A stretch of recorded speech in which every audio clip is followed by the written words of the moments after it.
News first channel ಹಾಗೂ ಡಿಜಿಟಲ್ನಲ್ಲಿ ಜಾಹೀರಾತು ನೀಡಲು ಈ ನಂಬರ್ಗೆ ಸಂಪರ್ಕಿಸಿ. ಪ್ರಶಸ್ತಿ ಬರೀ ಒಂದು ಮೆಡಲ್ ಅಲ್ಲ, ಪದಕ ಅಲ್ಲ. ಇದರ ಹಿಂದೆ ಶ್ರಮ ಇದೆ, ಇದರ ಹಿಂದೆ ಪ್ರಾಮಾಣಿಕತೆ ಇದೆ, ಇದರ ಹಿಂದೆ ಸಮಾಜದ ಸೇವೆ ಇದೆ ಮತ್ತು ಮುಂದಿನ ಪೀಳಿಗೆಗೆ ಆದರ್ಶ ಇದೆ ಅಂತ ಹೇಳಿ ನಾನಾದರೂ ಕೂಡ ಭಾವಿಸ್ಕೊಳ್ತೇನೆ. ಹಾಗಾಗಿ ಪ್ರಶಸ್ತಿ, ಅದಕ್ಕೆ ನಾನು ಹೇಳಿದ್ದು ಪ್ರಶಸ್ತಿ ಬರೀ ಪದಕ ಅಲ್ಲ ಅನ್ನುವಂಥ ಮಾತು. ಸ್ನೇಹಿತರೆ, ಬಹಳ ಜನರಿಗೆ ಆಶ್ಚರ್ಯ ಆಗುತ್ತೆ. ಕರ್ನಾಟಕ ಪೊಲೀಸ್ ಇಡೀ ರಾಷ್ಟ್ರದಲ್ಲಿ ಪ್ರಖ್ಯಾತಿಯನ್ನ ಪಡೆದಿದೆ. One of the best police force in the country, Karnataka police.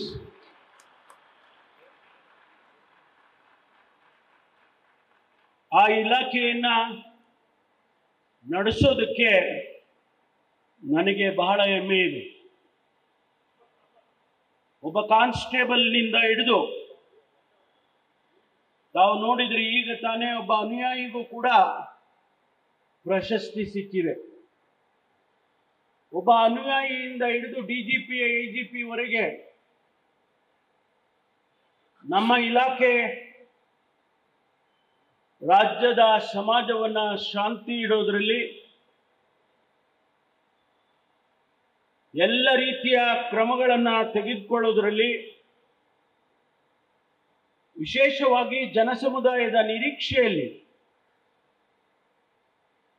ತನ್ನ ಪ್ರಾಮಾಣಿಕ ಪ್ರಯತ್ನವನ್ನು ಮಾಡಿದೆ ಅಂತ ಹೇಳಿದ್ರೆ ಅದು ಅತಿಶಯೋಕ್ತಿ ಆಗೋದಿಲ್ಲ ಅಂತೇಳಿ ನಾನು ಭಾವಿಸ್ಕೊಳ್ತೇನೆ. ಅದರಲ್ಲೂ ಕೂಡ ಯಾವುದೇ ನಾಗರಿಕ ಸಮಾಜ ಶಾಂತಿಯಿಂದ ಇರಬೇಕಾದ್ರೆ, ಆ ಸಮಾಜ ಮತ್ತು ಆ ರಾಜ್ಯ ಅಭಿವೃದ್ಧಿ ಆಗಬೇಕಾದ್ರೆ ಸಮಾಜ ಶಾಂತಿಯಿಂದ ಇರಬೇಕಾಗ್ತದೆ. ಇತ್ತೀಚೆಗೆ ನಾವು ಗಮನಿಸಿದಾಗ, ನಾವು ಗ್ಲೋಬಲ್ ಇನ್ವೆಸ್ಟರ್ಸ್ ಮೀಟ್ ಅನ್ನು ಮಾಡಿದ್ದು, ಸುಮಾರು 10.5 ಲಕ್ಷಕ್ಕೂ ಹೆಚ್ಚು ಕೋಟಿ ರೂಪಾಯಿ ಕರ್ನಾಟಕದಲ್ಲಿ ಬಂಡವಾಳವನ್ನು ಹೂಡ್ತೇವೆ ಅಂತೇಳಿ ಪ್ರಪಂಚಾದ್ಯಂತ 100 ಕಂಪನಿಗಳು ಬಂದು ಮಾನ್ಯ ಮುಖ್ಯಮಂತ್ರಿಗಳು ಮತ್ತು ಕೈಗಾರಿಕಾ ಸಚಿವರು ಅನೇಕ MOUಗಳನ್ನು ಸೈನ್ ಮಾಡಿದರು. ಅದಕ್ಕೆ ಮೂಲ ಕಾರಣ, ಯಾವುದೇ ಒಂದು ಕಂಪನಿ ಒಂದು ರಾಜ್ಯದಲ್ಲಿ ಅಥವಾ ಒಂದು ರಾಷ್ಟ್ರದಲ್ಲಿ ಬಂಡವಾಳವನ್ನು ಹೂಡಬೇಕಾದ್ರೆ ಆ ರಾಜ್ಯದ ಅಥವಾ ಆ ರಾಷ್ಟ್ರದ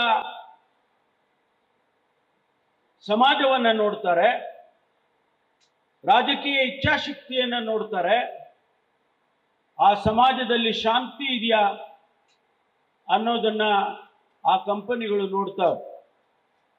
ಕರ್ನಾಟಕದ ಮಟ್ಟಿಗೆ 10 ಲಕ್ಷಕ್ಕೂ ಹೆಚ್ಚು ಕೋಟಿ ರೂಪಾಯಿ ಬಂಡವಾಳ ಬರುತ್ತೆ ಅಂತ ಹೇಳಿದ್ರೆ ಕರ್ನಾಟಕದಲ್ಲಿ ಶಾಂತಿ ಇದೆ, ನೆಮ್ಮದಿ ಇದೆ, ತೃಪ್ತಿ ಇದೆ, ಯಾವುದೇ ತೊಂದರೆಗಳು ಆಗೋದಿಲ್ಲ ಅನ್ನುವಂಥದ್ದನ್ನ ಅವರು ಗಮನಿಸಿಯೇ ಇಲ್ಲಿ ಬಂಡವಾಳವನ್ನು ಹೂಡ್ತಾರೆ. ಹಾಗಾಗಿ ಅದಕ್ಕೆ ಕಾರಣೀಭೂತರಾಗಿರ್ತಕ್ಕಂಥ ನಮ್ಮ ಇಲಾಖೆ, ಪೊಲೀಸ್ ಇಲಾಖೆ, ನಾನು ಹೆಮ್ಮೆಯಿಂದ ಹೇಳ್ತೇನೆ, ಬರೀ ಪದಕವನ್ನು ತೆಗೆದುಕೊಂಡವರು ಅಷ್ಟೇ ಅಲ್ಲ, ಒಬ್ಬ ಅನುಯಾಯಿಯಿಂದ ಒಬ್ಬ DGP ವರೆಗೂ ಶ್ರಮ ಹಾಕ್ತಾ ಇದ್ದಾರೆ. ಕರ್ನಾಟಕವನ್ನು ಶಾಂತಿಯಿಂದ ನೆಮ್ಮದಿಯಿಂದ ಇಡೋದಕ್ಕೆ ಶ್ರಮಿಸ್ತಾ ಇದ್ದಾರೆ ಪ್ರಾಮಾಣಿಕವಾಗಿ. ರಾಜ್ಯ ಪೊಲೀಸ್ ಆಧುನೀಕರಣಗೊಳ್ತಾ ಇದೆ. ಆ ಆಧುನೀಕರಣ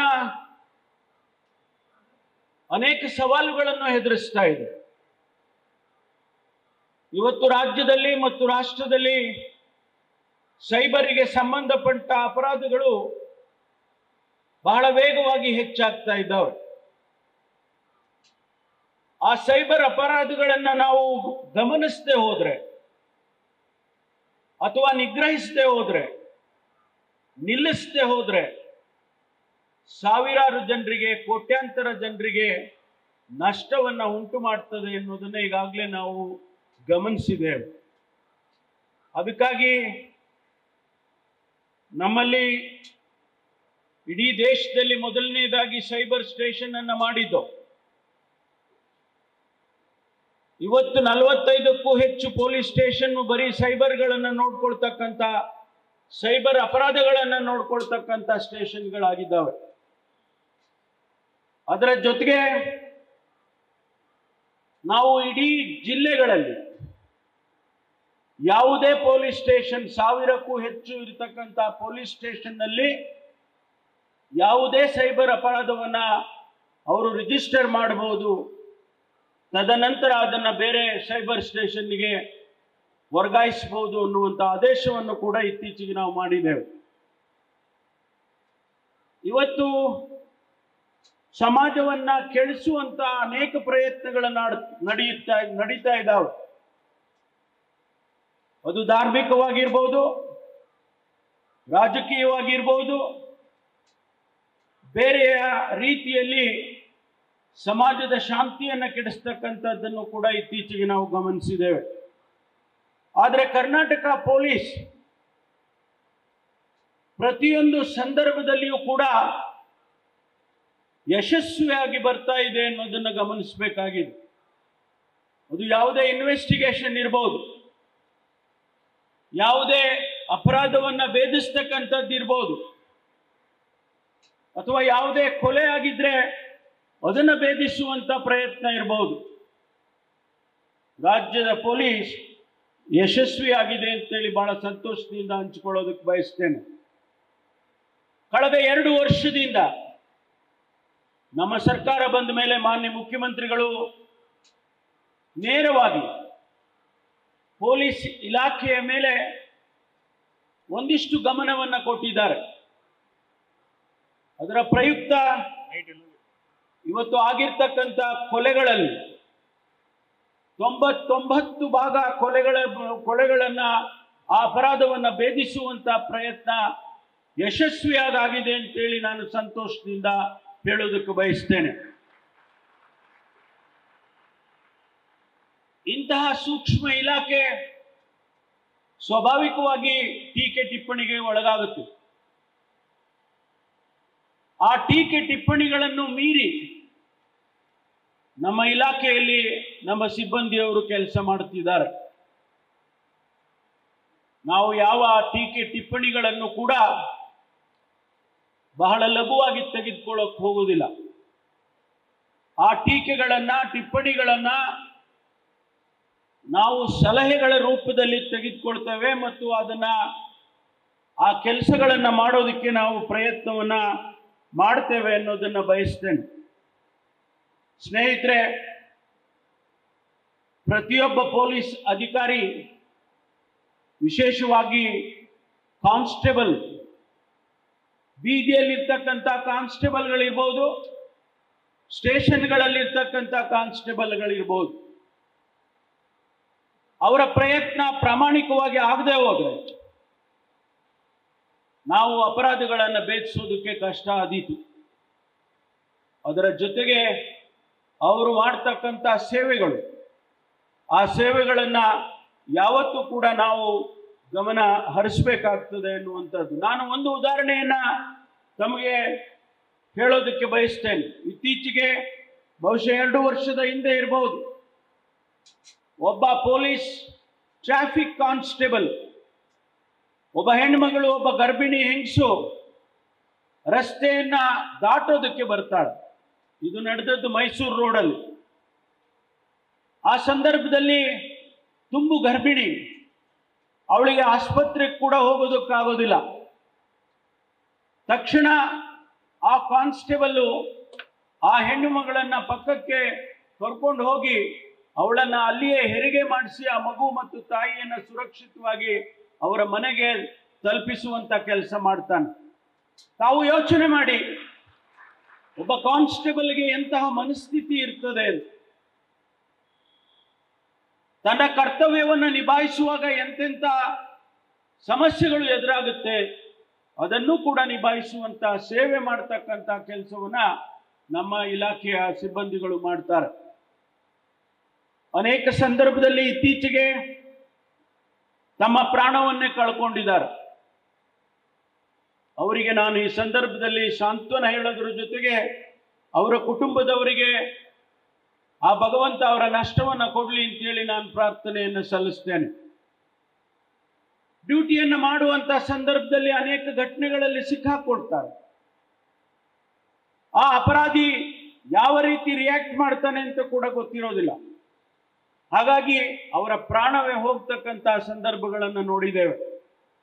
ಆದ್ರಿಂದ ಆ ನಿಸ್ವಾರ್ಥ ಸೇವೆ ಯಾವತ್ತೂ ಕೂಡ ಬೇರೆಯವರಿಗೆ ಒಂದು ರೀತಿಯಲ್ಲಿ ಸ್ಫೂರ್ತಿಯಾಗಲಿ ಅಂತ ಹೇಳಿ ನಾನು ಆಶಿಸ್ತೇನೆ. ಇವತ್ತು ತಾವೆಲ್ಲ ಆ ಪದಕಗಳನ್ನು ತೆಗೆದುಕೊಂಡಿದ್ದೀರಿ. ಅದು ಬರೀ ನಿಮಗೆ ನೀವು ಮಾಡಿದ ಕೆಲಸಕ್ಕಷ್ಟೇ ನಾವು ಪದಕವನ್ನು ಕೊಡ್ತಾ ಇಲ್ಲ.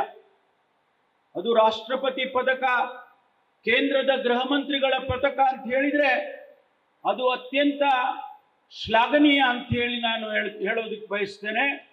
ಇದು ಮುಂದಿನ ಪೀಳಿಗೆಗೆ ಆದರ್ಶವಾಗಲಿ, ನಿಮ್ಮ ಹಾಗೆ ಬೇರೆಯವರು ಕೂಡ ಕೆಲಸ ಮಾಡಿ ಇಲಾಖೆಗೆ ಮತ್ತು ರಾಜ್ಯಕ್ಕೆ ಕೀರ್ತಿಯನ್ನು ತರಲಿ ಅಂತ ಹೇಳಿ ನಾನು ಭಾವಿಸ್ಕೊಂಡು ಇವತ್ತು ಏನು ವಿಶಿಷ್ಟ ಸೇವಾ ಪದಕ, ಶ್ಲಾಘನೀಯ ಸೇವಾ ಪದಕ, ತನಿಖೆಯಲ್ಲಿ ಶ್ರೇಷ್ಠ ಮತ್ತು ತರಬೇತಿಯಲ್ಲಿ ಶ್ರೇಷ್ಠ, ಅಸಾಧಾರಣ ಅಸೂಚನಾ ಕುಶಲತಾ ಪದಕವನ್ನು ಇವತ್ತು ವಿಧವಾಗಿ ತಾವು ಪಡ್ಕೊಂಡಿದ್ದೀರಿ.